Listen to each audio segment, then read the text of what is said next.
Toda esa parafernalia no es santidad. Esos son dogmas y sincretismo cristiano copiado de otra etnia de afuera. Un líder se forma otro a su medida, y hasta los moditos y los diseñadores ganan dinero de eso, porque tienen un diseño que si no lo hacen como el líder, no están en santidad. Si el líder se hace unos botones grandes o una cosa guindando, todo lo hacen. Si el líder se pone unos rangos, todos se lo ponen. Eso no es evangelio. Saludos amigos y amigas, que Dios les bendiga. Una vez más por acá, su hermano Seas Almonte, con el propósito de tener un conversatorio edificante. Este tipo de conversatorios, de conversaciones que traen a ustedes una palabra de vida, tratando de alojar luz a temas diversos sobre la vida cristiana.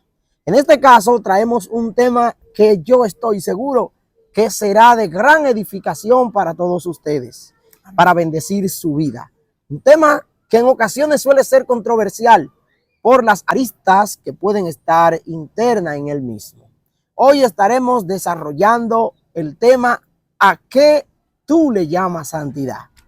Para eso, una vez más estoy con mi amigo el pastor Daniel Mañón. Líder, que Dios le bendiga mucho. Gracias, Dios le bendiga, placer Gracias estar por a aquí usted. una vez más. Salude a la audiencia. Dios bendiga a este vasto pueblo que de una u otra manera, a la distancia, pues están escuchando estas conversaciones que vamos a tener, este tema que es muy importante, un tema picante que verdaderamente tiene mucha arista, como decía ya el varón de Dios, pero que humildemente vamos a tratar de aportar basado en lo que es el aval y la evidencia bíblica, lo que es santidad, o a qué Dios le llama santidad y a qué le llama a la religión de hoy en día santidad. Líder, iniciamos inmediatamente para no perder tiempo y que la audiencia aproveche al máximo los minutos de esta conversación. La santidad, según la Biblia, tiene su definición. La santidad, según la gente, probablemente tenga su propia definición. Sí. La palabra de Dios nos enseña en Primera de Pedro, donde el Señor dice, sed santo porque yo soy santo. O sea que Dios nos manda a nosotros a ser santos. Esto me lleva a la primera pregunta, que es la siguiente. La santidad es un estado que se puede conseguir a través del esfuerzo propio o a través de la gracia divina. La santidad es un estado que es el clímax de todos los demás procesos que la persona debe de pasar. La santidad es un estado final, no es el principio. Okay. El principio empieza cuando la persona decide separarse del mundo para Dios. Aleluya. Y eso está escrito en el libro de Romanos capítulo 10, verso 9 al 10, donde dice más, ¿qué dice? Cerca está de ti la palabra en tu boca y en tu corazón, que si confesares que Jesús es el Señor y que Dios le levantó de los muertos, serás salvo. Porque con el corazón se cree para justicia, mas con la boca se confiesa para salvación. Entonces, cuando la persona toma la decisión de aceptar a Jesús, después de haber sido compungido por su pecado y entendido que ha estado ofendiendo a Dios con su forma de vivir, entonces a partir de ahí, si lo hizo de todo corazón, Dios le llama santo. Es decir, que es una transición inmediata. Inmediata y sistemática. O sea que, basado en su respuesta, la transición viene la transición de pecador a santo viene a través del arrepentimiento. Y de la confesión. Ahí Dios le llama santo. ¿Por qué motivo? La palabra santo viene del hebreo kadosh o kadash. Y del griego agios o agios. Y eso significa separado, consagrado y dedicado. Muy bien. Esos tres niveles le resta a la persona que acepta a Cristo pasar para llegar al estado final de santidad. Y una pregunta, líder. ¿La santidad tiene frutos visibles? O sea, ¿hay evidencia ¿Cómo yo compruebo que alguien vive en santidad? Es probable que la sociedad, la iglesia, la comunidad cristiana determine mediante su vista quién ha alcanzado un nivel de santidad o quién está en santidad. Mira, es un peligro afirmar que por medio de la vista podemos definir si una gente es santo o no, o si está en santidad o no. Hago una pausa aquí. ¿Acaso usted no ha visto personas que cuando ven a otra con un atuendo, con una vestimenta de tal o cual manera, dicen, a esa persona se le ve que está en santidad? Está en santidad. Entonces, ¿eso es válido, sí o no? No. Ok, la vestimenta, el rasgo físico no define exactamente que alguien está o no en santidad. Nunca. Acláreme eso, por favor. Mira, la santidad tiene dos vertientes, esencia y presencia. Esencia y presencia. Para que la santidad se manifieste en presencia, tiene que existir una esencia. Y el único que puede descubrir la esencia de la santidad es Dios. Precisamente porque la santidad nunca va a empezar por fuera. La santidad es un proceso que Dios empieza por dentro. Y como empieza por dentro, nosotros no podemos andar como hay muchos religiosos por ahí que andan con un santímetro. Ese instrumento no lo conocía. O esa herramienta. Sí. Si alguien conocía esa herramienta, ese instrumento, que lo ponga aquí debajo. Pero yo no conocía que existía un instrumento llamado santímetro. Hay un instrumento llamado santímetro. Los religiosos tienen un santímetro. Me explico y cierro paréntesis. Cuando una persona empieza a definir el nivel de santidad que tiene una persona por lo que él ve o por lo que él cree alegóricamente, él está usando un santímetro, un medidor emocional, personal y religioso de ver el nivel de santidad de esa persona. Es decir, que nadie está capacitado ni facultado para determinar el grado de santidad que tiene una persona. No, nadie está capacitado para eso, porque la santidad empieza en esencia, en un cambio interior que se produce después del arrepentimiento. La persona hace una genuflexión, entra en una resiliencia interna, siente un dolor por su pecado. A eso le llaman redarguir. Luego viene la decisión de confesar. Eso le llaman arrepentimiento. Y luego que viene al proceso de arrepentirse y confesar, entonces empieza a tomar la decisión de personalmente empezar a hacer la voluntad de Dios mediante el conocimiento de la Escritura. Es el primer proceso. Y ahí van a empezar a originarse ciertos cambios internos que la gente no se lo va a decir a nadie, que solo lo sabe Dios. Entonces, esa es la santidad en esencia. Entonces, Dios se ocupa en hacer que esa santidad se manifieste en lo que es presencial. Bien. Y ahí da el Espíritu Santo testimonio a todo el mundo de que sí es un santo. De que es una persona que agrada a Dios. Mediante los frutos. Entonces podemos decir que la santidad es el nivel de comunión que podemos tener con nuestro Padre Celestial. Luego de post arrepentimiento y post humillación. El nivel de comunión y entrega, que es un proceso que en este intercambio, este poco tiempo, vamos a ir definiéndolo de una manera sistemática. Exacto, muchas gracias. Líder, ¿es probable o es la santidad es algo como una batería que va aumentando o va disminuyendo, o se es santo totalmente o se es pecador totalmente? La santidad es algo gradual, es lo que quisiera decir. Hay niveles de santidad. Hay personas, los niveles de santidad vienen mediante la capacidad de renuncia que tiene el creyente o la creyente a su modo vivendi anterior a su vida pasada. Una persona puede tener una capacidad grande, abundante de renunciar a su pasado y experimentar cambios sustanciales. Puede llegar a tener un nivel de santidad superior a otra persona, pero a los dos se le llama santo. Bien, pero hay algo que debemos analizar. El mismo Cristo, hablando, dice en una ocasión: por tus frutos te conoceréis. Exacto. Esa es la santidad presencial, la expresiva. Dándonos a entender, los frutos son visibles. Claro. Como podemos ver, aquí tenemos árboles a nuestro alrededor y esos árboles están dando frutos que son visibles. Perfecto. Y Perfecto. eso nos lleva a reflexionar en lo siguiente. Hay personas que definitivamente sus acciones no demuestran una comunión con Dios. Aunque de boca digan que están en comunión, que están en santidad, sus acciones dicen lo contrario.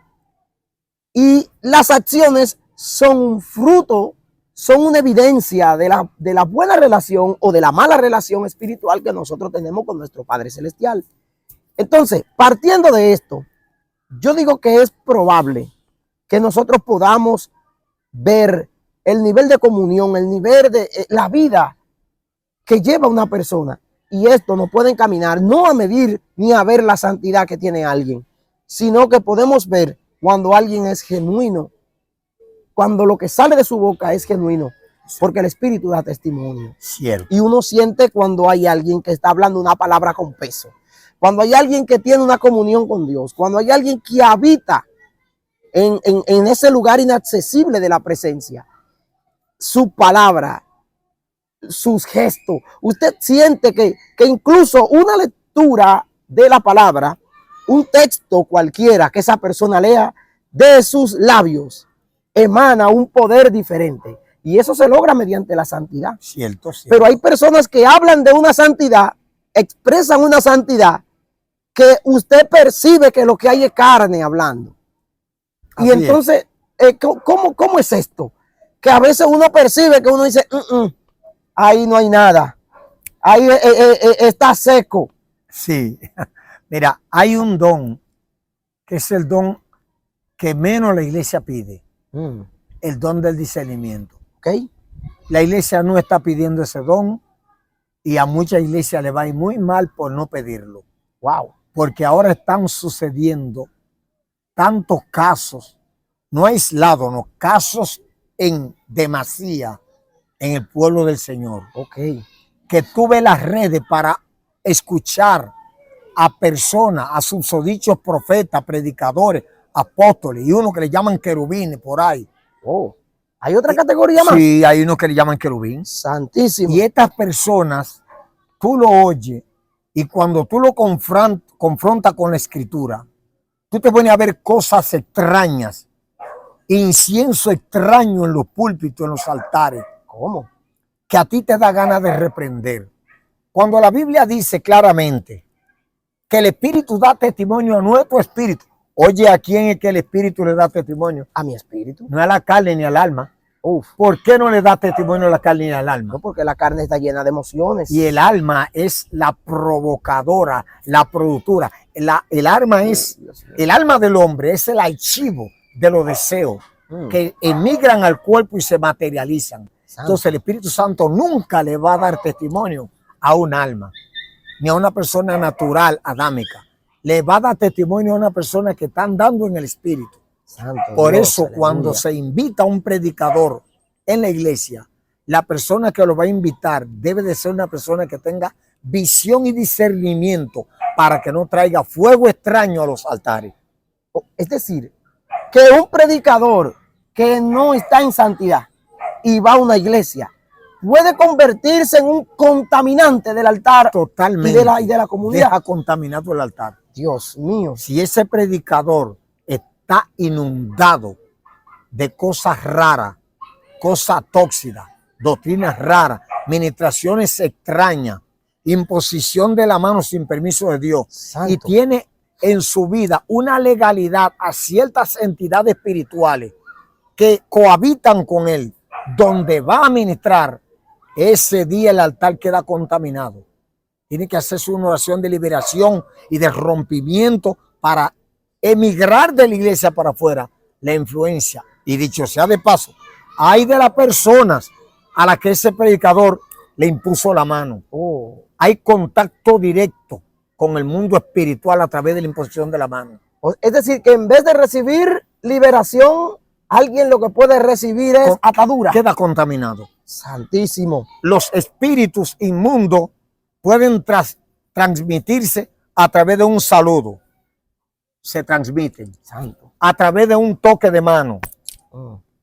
Que te toquen con un pañuelo y tú no sabes lo que hay. Sí, O porque que te den un beso. Inclusive, hay espíritus que están en los genes antiguos que se transmiten en una simple relación sexual de 5 minutos.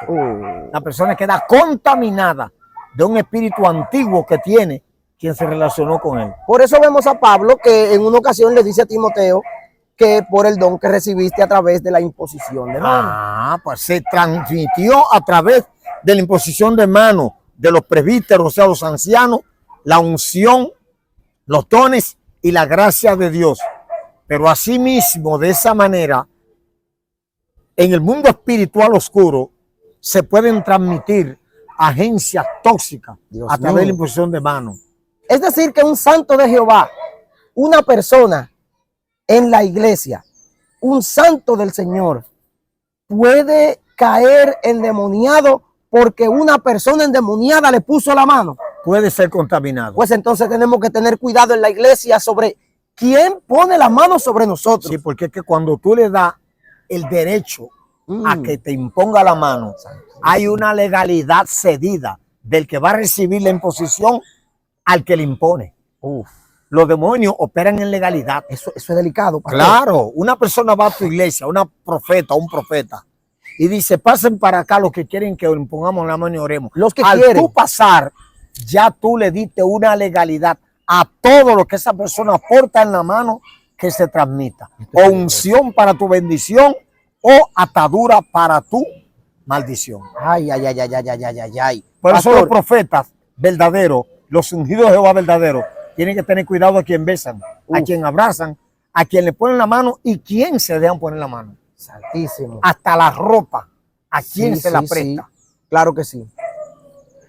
La santidad es un tema que no nos deja de impresionar. Líder, ¿qué hacemos entonces con personas que andan en las redes sociales? Hablamos de redes sociales porque es el medio visible, Sí, el Facebook y el YouTube. y hablando de que ellos sí son santos, de que ellos sí están haciendo la voluntad de Dios. ¿Qué consejo le podemos dar a este tipo de personas? Lo primero que hay que decirle a esas personas que tienen su nombre, ellos están definidos, ahí en las redes lo dicen, que Sí, porque ellos alegan ser los verdaderos portadores de una sana doctrina. sí, ellos dicen que son portadores definidos por la sana doctrina. O sea, cuando una persona dice yo estoy definido por la sana doctrina, ¿a qué tú le llamas sana doctrina? Sana doctrina son los mandatos, las reglas disciplinarias y espirituales emanadas de ejercicios espirituales, físicos y emocionales, mentales que la persona tiene que hacer a Dios, y prácticas espirituales de consagración que los apóstoles dejaron ahí en la Biblia. Dios mío. Y todo lo que el Señor le dejó como legado a los apóstoles para que obedezcan. Y Pablo lo transmitió en más de 12 epístolas. Timoteo escribió la de él. Judas, hermano en medio, hermano Jesús, escribió una epístola. Pedro escribió. Todo eso que ellos escribieron, inspirado por el Espíritu Santo, por el Ruach Yacobé de Jehová, Amén. es doctrina sana. Santo. Porque se llama sana porque está exenta de toda profanidad y pecaminosidad. Okay. Entonces, cuando yo digo que yo estoy definido por la sana doctrina, es cuando yo estoy obedeciendo a la palabra o tratando de obedecer, porque perfectamente nadie obedece a la palabra de Dios. Nuestra naturaleza humana nos traiciona a diario. E inclusive, aquellos que se dicen que son definidos por la sana doctrina, las redes están llenas de escándalos de ellos mismos. Santísimo. De ellos mismos. Usted ve escándalo entre ellos. Eso es se increíble. tiran los trapos al sol en las mismas redes. Se llaman Sí, mundanos, sí. impíos, hijos del diablo, perros, ratas, entre ellos mismos. Y entre ellos mismos están enemigos. ¿Puede ser santo una persona que anda hablando mal continuamente No de es su hermano? santo, no es santo. Es Porque la una palabra evidencia. dice que el siervo de Dios no ha de ser contencioso. Ellos buscan contienda. Nosotros buscamos enseñar la realidad bíblica, no para que ellos oigan, para que la gente que son víctimas de todas esas maquinaciones religiosas puedan captar lo que dice la palabra de Dios. Wow. Entonces, ¿qué sucede? La santidad no es un dicho religioso. Inclusive, O sea, no es algo que sale de mí, yo soy santo. no, eso es alegoría, eso es dogma. La palabra dogma viene de la palabra doqueo, que significa opinión personal. Wow. Esos son la gente que interpreta la Biblia de manera alegórica y subjetiva. O sea, cuando yo interpreto la Biblia de manera objetiva, yo hago un análisis. Exégesis. La palabra exégesis significa sacar la raíz. Y los que hacen sacarla lo de ahí. contrario le llaman eisegesis. Exégesis.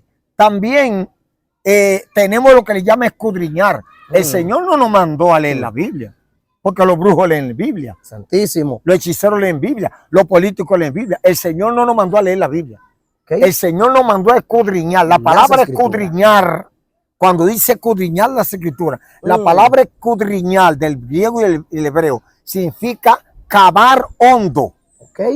O sea que hay profundidades en la palabra que debemos descubrir. Claro, es cavar hondo, exegecisar, o sea, sacar la raíz. Increíble. Entonces, cuando tú no cavas hondo, y el cavar hondo no es que tú la leas 20 veces en un día, es que tú la leas en meditación, para que la palabra surta efecto interpretativo y de iluminación en nuestra vida. Tenemos que leerla primero con respeto, reverencia y humildad. Ay. Segundo, con una vida de consagración en ayuno y oración, para que esta naturaleza no quiera interpretar la subjetividad bíblica, sino la objetividad. Y tercero, tratar de analizarla según la forma de interpretar la Biblia. La Biblia se interpreta de manera gramatical. En derecho, cuando hay un pleito de derecho y falta una tilde o algo, por eso le niegan un papel a una persona. Y hay que darle sus 3,000 y 4,000 pesos al abogado para que haga eso. Un nombre. Ahora, en el sentido espiritual, cuando los escribas escribían la Biblia y fallaban en una cosa, o en el nombre de Hashem o de Jehová o Elohim, los diferentes nombres, se lavaba la mano y rompía el papel de nuevo. Había una reverencia grande. Y después besaban el papel, se inclinaban y empezaban a escribir. Los escribas hacían un ceremonial para escribir un escrito santo. Por eso era cara, valiosa, y hasta el día de hoy valiosa. Y hay 2 o 3 países que es donde están los originales de lo más antiguo. Inglaterra, Roma, Israel. ¿Qué sucede? La Biblia se interpreta gramaticalmente. Y quiero que los amigos televidentes o los amigos que a través de las redes nos escuchan entiendan esto. La Biblia hay que interpretarla gramaticalmente. 1. Saber dónde el texto va con el contexto y cuándo se independiza. Importante. La Biblia hay que interpretarla también de manera simbólica. Jesús dijo que él es la vid, él no es una mata. Hay que sacar el engranaje. ¿Por qué se identificó con la vid y no con la higuera? Y no con el roble, con la caoba. Entonces, eso hay que extraerlo de manera simbólica. Pero hay que añadirle la otra manera de interpretar la Biblia. De manera espiritual. Que esa es la parte donde muchos carecen de ese sentido. Y entran en alegoría. Y dice que acomodando lo espiritual a lo espiritual. Y Pablo dice que el hombre natural no percibe las cosas espirituales. Ni puede. O sea que no hay un acceso. No hay. Si no es mediante el Espíritu Porque Santo. Porque esta naturaleza hay que dormirla. Hay que neteciarla para entender el libro. Y es increíble. Líder, ese tema ahí tiene una profundidad maravillosa. Y me gustaría que usted continuara, pero debemos ir haciendo el cierre. El tema de la santidad es muy amplio. Probablemente no lleguemos a abarcarlo todo. Según la Biblia, ¿qué requisitos yo tengo? ¿Qué me pide la palabra de Dios para yo vivir en santidad? Por lo menos dos visiones, 2 puntos. Vamos a darle 3. Ok, perfecto. Para vivir en santidad, después del primer paso, que es convertirse y arrepentirse, que usted sufre un cambio de mente, metanoia. Sí. Entonces usted decide cambiar propósito, visión, pensamiento y manera de ver la vida. Eso lo lleva a usted a un cambio de comportamiento, modus vivendi y disciplina. Ahí viene la metanoia. De ahí en adelante, usted va a hacer un proceso de lo que dice Colosenses, capítulo 3. Haced morir lo terrenal en vosotros, lo secularizado terrenal, que de una u otra manera te separan de Dios y te acercan al mundo, tú lo vas a hacer morir. Fíjate que Pablo no dice mátalo. Es decir, que para el primer paso o el segundo en la vida de santidad, confesar; el segundo, no tener relación con el mundo. Tratar de tener poca relación con las cosas del mundo que te contaminan, sin olvidarte que eres del mundo. Exacto. Estamos en el mundo, Exacto. pero no somos del mundo. Uf. Tenemos que compartir con el mundo, sociabilizar. Ellos no lo hacen. No, cuando tú vas a un culto de esa gente y tú ves que una hermana tiene una faldita por ahí, no le dan parte. Están discriminando a sus No le propios dan hermanos. parte porque para eso ellos es mundana. Y si la blusa la tiene por aquí o el hombre tiene una camisa por ahí y no está hasta aquí, no le dan parte porque para ellos les falta santidad. Están aplicando el centímetro ahí. El centímetro. Santo. Sin embargo, uno de los hombres más consagrados, que para mí es un paradigma y un ejemplo a seguir, José Joaquín Ávila, alias Gigi Ávila, predicaba delante de 80 y 70 mil personas con una camiseta manga corta. Sí, como yo aquí. Pero con su... Y un pantalón bien ajustadito. Pero un hombre santo. Sí, Ahí no hay para tacha. Ni en las redes le pueden buscar tacha ni escándalo. Y cuando él terminaba una campaña de 3 días, eran 6,000, 7,000, 8,000 almas. Que ninguno de esos salta para atrás se la van a ganar. Dios mío, es increíble. Último punto sobre la santidad. Bueno, el abandono, lo que le llaman la parte más importante, la parte de abstenerse, abstención. Cuando tú te abstienes de algo para lograr algo, tú lo logras. Cuando un pelotero está casi firmando, le están diciendo, cuídate, que dentro de 30 días viene un estrellado donde te van a probar. Debe de... Él no sale a la discoteca, no sale al drink, no se acuesta a las 12 de la noche, no bebe bebida energizante. Ningún tipo. Se cuida de las pastillas. No nada, si tiene una mujer por ahí. Uf. Y se cuida de lesionarse.